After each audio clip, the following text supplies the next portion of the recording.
શિયાળાની કડકડતી ઠંડીમાં ઘરના સભ્યોની બધાની એક જ ડિમાન્ડ હોય છે કે કાંઈક એવું મસાલેદાર અને તીખું તમતમતું શાક મળી જાય જે ખાવાની તો મજા જ આવી જાય. તો આજે આપણે બનાવીશું કાઠિયાવાડી શાક, જે થોડીક જ મિનિટોમાં અને થોડીક જ સામગ્રીમાંથી તૈયાર થાય છે. આપણું આ નવું શાક શિયાળામાં ખાવાની તો ખૂબ જ મજા આવે છે, એ પણ એવું કે જે ફટાફટ બનીને તૈયાર પણ થઈ જાય. તો ફ્રેન્ડ્સ, ચાલો આજની રેસીપી શરૂ કરીશું. તો ફ્રેન્ડ્સ, આજનું શાક બનાવવા માટે આપણે એક વાસણ લઈશું. તેમાં 2 ચમચા જેટલું તેલ એડ કરીશું. તેલ આપણું ગરમ થાય તેમાં 1 ચમચી જેટલી રાઈ એડ કરીશું. આ શાકમાં તમારે નાખા જીરુંથી વઘાર કરવો હોય તો પણ તમે કરી શકો છો. રાઈ આપણી સોઈ સતરાય તો તેમાં એડ કરીશું તમાલપત્ર અને 2 ટુકડા તજના, અને સાથે જ એડ કરીશું 2 લાલ મરચાં અને થોડીક હિંગ એડ કરીશું. પછી આપણે ઝીણી સમારેલી ડુંગળી એડ કરી દઈશું. હલાવીને મિક્સ કરી દઈશું. ફ્રેન્ડ્સ, અહીં મેં મીડિયમ સાઇઝની 2 નાની ડુંગળી લીધી હતી, જેને મેં સાફ ઝીણી એવી કટ કરી લીધી હતી. તમે જો ડુંગળી ના ખાતા હોય તો તમે તેને સ્કીપ પણ કરી શકો છો. ડુંગળી વગર પણ આ શાક બની શકે છે. હવે ડુંગળી આપણી ગોલ્ડન બ્રાઉન કલર થાય ત્યાં સુધી આપણે તેને સાતરી લઈશું. તો ફ્રેન્ડ્સ, તમે જોશો કે ડુંગળી આપણી ગોલ્ડન બ્રાઉન કલરની થઈ ગઈ છે. તો તેમાં આપણે મીડિયમ સાઇઝના 2 ટમેટાં એડ કરીશું, જેને મેં એકદમ ઝીણા ઝીણા કટ કરી લીધા છે. જો તમારે ટુકડા ના કરવા હોય તો તમે ચોપરમાં ચોપ પણ કરી શકો છો. પણ ફ્રેન્ડ્સ, તમે તેની ગ્રેવી ના કરતા. જો તમે ટમેટાની ગ્રેવી કરશો તો તમને આ શાક ખાવાની મજા નહીં આવે.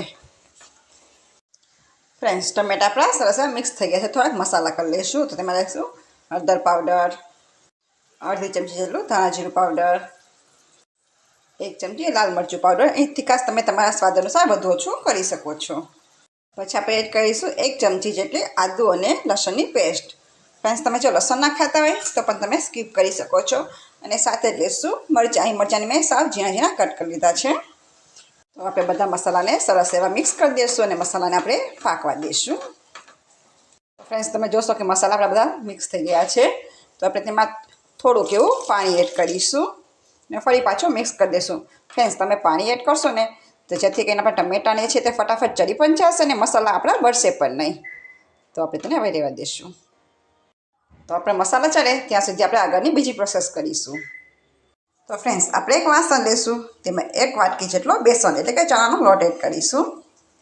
પછી આપણે તેમાં એડ કરીશું થોડીક હળદર, થોડુંક લાલ મરચું પાવડર, સ્વાદ પ્રમાણે થોડુંક નમક એડ કરીશું અને થોડાક લીલા ધાણા એડ કરી દઈશું. ફ્રેન્ડ્સ, આપણે થોડું પાણી એડ કરતા જઈશું અને તેનું બેટર બનાવતા જઈશું. ફ્રેન્ડ્સ, અહીં તમારે એકસાથે બધું પાણી એડ નથી કરવાનું, કેમ કે આ બેટર આપણે એકદમ થીક પણ નથી રાખવાનું, થોડુંક જાડું રાખવાનું છે, એટલે કે ઘટ રાખવાનું છે. તમારા ગાંઠા ના રહે એ રીતે આપણે મિક્સ કરી લઈશું. ફ્રેન્ડ્સ, આજનું શાક છે ને તે આપણે કંઈક અલગ જ રીતથી બનાવીશું. તો આપ મારો વિડીયો સ્કીપ ના કરતા. જો તમે સ્કીપ કરશો ને તો તમને ખ્યાલ નહીં આવે કે આજનું શાક આપણે કઈ રીતે બનાવીશું. તમે જોશો કે બધું સરસ એવું મિક્સ થઈ ગયું છે. આપણે એક વાસણ લઈશું અને આપણે ગેસની ફ્લેમને ઓન કરી દીધી છે. તો આપણે જે બેટર બનાવ્યું હતું તે તેમાં એડ કરી દઈશું. અહીં તમારે જાજી કાંઈ ઝંઝટ કરવાની જરૂર નથી, ફક્ત આ રીતના બેટર એડ કરવાનું છે. પછી તમારામાં કંઈ નથી કરવાનું. હવે આ બેટરને આપણે ઢાંકીને 3 થી 4 મિનિટ માટે રહેવા દઈશું. તો ફ્રેન્ડ્સ, 3 થી 4 મિનિટ જેવું થઈ ગયું છે. તમે જોઈ શકશો કે બેટર આપણું ઉપરથી સરસ એવું ડ્રાય થઈ ગયું છે. તો આપણે આમ ખાલી અને આ રીતના તોડી નાખવાનું છે, બીજું કાંઈ નથી કરવાનું. આ રીતના અલગ અલગ છૂટું પાડી દઈશું. તમે ચમચાની મદદથી કે કોઈ પણ મદદથી આ રીતના છૂટું પાડી શકશો. અહીં તમારે ઢોકળી કે એવું કાંઈ નથી કરવાનું, ફક્ત આ રીતના અલગ જ કરવાનું છે. તો ફ્રેન્ડ્સ, આ રીતના બધું આપણે અલગ અલગ કરી દીધું છે. તો આપણે ફક્ત આને 1 મિનિટ માટે ઢાંકીને રાખીશું. તો ફ્રેન્ડ્સ, 1 મિનિટ જેવું થઈ ગયું છે અને આપણો લોટ છે તે સરસ એવો પાકી ગયો છે. તો આપણે ગેસની ફ્લેમને બંધ કરી દઈશું. એકવાર આપણે રીતના હલાવી લઈશું. ફ્રેન્ડ્સ, તમે જોશો કે બધું છૂટું છૂટું થઈ ગયું છે.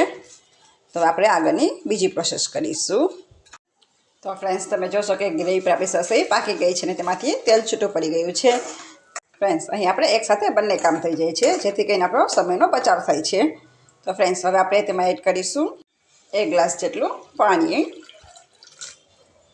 પછી સ્વાદ અનુસાર નમક એડ કરીશું. નમક તમે તમારા સ્વાદ અનુસાર વધુ ઓછું કરી શકો છો. અને સાથે જ એડ કરીશું થોડી કસૂરી મેથી, જેને આપણે હાથેથી ક્રશ કરી લઈશું. હવે આપણે શાકને ઉકળવા દઈશું. શાક આપણું ઉકળે એટલે તેમાં અડધા લીંબુનો રસ એડ કરી દઈશું. અને અડધી ચમચી જેટલી ખાંડ એડ કરીશું, જેથી કરીને આપણો શાકનો સ્વાદ સરસ આવશે. લાવીને મિક્સ કરી દઈશું. ફ્રેન્ડ્સ, અહીં તમે જો ગળાશ પસંદ ના હોય તો તમે ખાંડને સ્કીપ કરી શકો છો, અને જો તમને ગળાશ પસંદ હોય તો તમે ખાંડને બદલે ગોળ અથવા તો સાકર પણ લઈ શકો છો.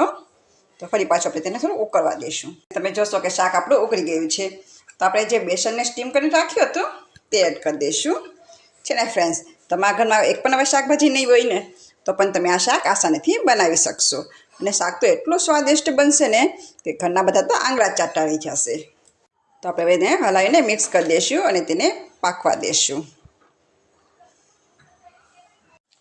તો ફ્રેન્ડ્સ, 1 થી 2 મિનિટ જેવું થઈ ગયું છે ને આપણું શાક પણ સરસ એવું પાકીને તૈયાર થઈ ગયું છે.